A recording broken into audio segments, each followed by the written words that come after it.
কখন মাশাআল্লাহ এবং বারাকাল্লাহ ব্যবহার করতে হয় এই দুটোর মধ্যে পার্থক্য কি? ঠিক আছে, প্রথমত, কুদৃষ্টি বা বদনজর থেকে নিজেকে এবং অন্যদের বাঁচাতে সুন্নত হল আল্লাহুম্মা বারিক অথবা বারাকাল্লাহু লাক বলা।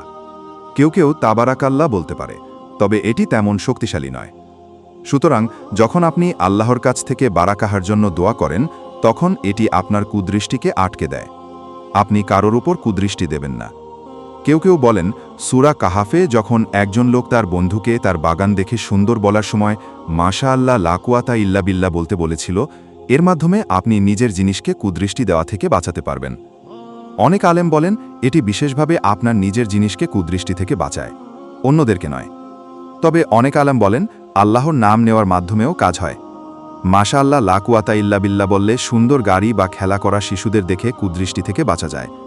তবে আল্লাহুম্মা বারিক বলা সবচেয়ে শক্তিশালী এবং খাঁটি।